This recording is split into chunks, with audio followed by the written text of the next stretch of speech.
Take a look at your local commercial gym on a Monday evening.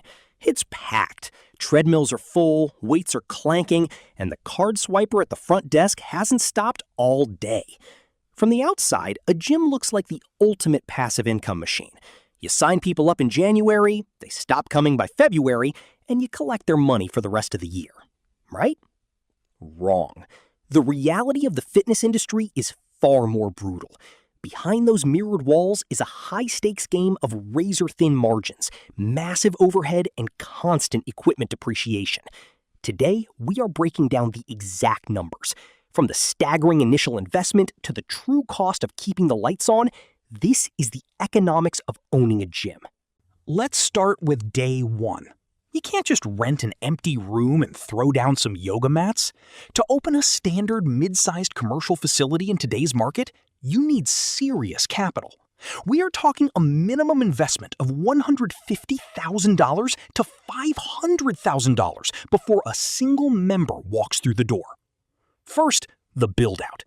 Commercial spaces require heavy-duty flooring, specialized HVAC systems to handle the humidity of 100 sweating humans, and reinforced infrastructure. Expect to burn $35 per square foot just on basic renovations. Then, there is the iron itself. Commercial gym equipment is not cheap. A single high-end treadmill can cost $7,000. Outfitting a full gym floor will easily consume 30% to 50% of your entire startup budget.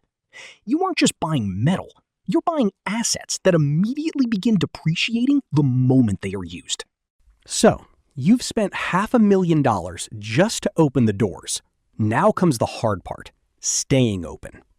In the gym business, your monthly operating expenses are dominated by two massive line items, rent and labor. Together, these two alone account for roughly 70% of a typical gym's total operating budget. A high-performing facility has to run a tight ship. The goal is to keep facility rent between 10% and 15% of gross revenue, and utility expenses capped at 5%. That 5% for utilities might sound small, but remember, you are running commercial HVAC units, industrial water heaters for the showers, and rows of powered cardio equipment for 18 hours a day.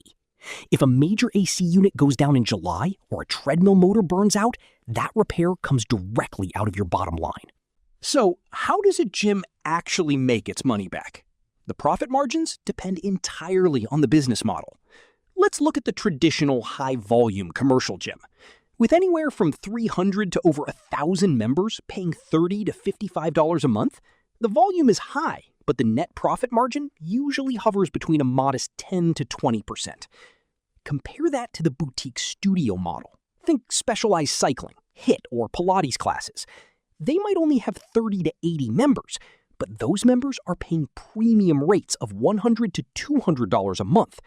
Because of the lower overhead and smaller physical footprint, these boutique studios can push their profit margins to between 25% and 40%. But here is the ultimate secret of the economics of a gym. It's not about how many people you can sign up, it's about how many you can keep. In the fitness industry, improving member retention by just 5% can increase a gym's overall profits by a staggering 25% to 95%. Churn is the enemy. Every time a member quits, you have to spend marketing dollars to replace them, just to break even. Owning a gym is not a passive investment. It is a highly active, highly competitive local business. If you miscalculate your build-out costs, sign a bad lease, or fail to keep your members engaged, your $500,000 investment can vanish in months.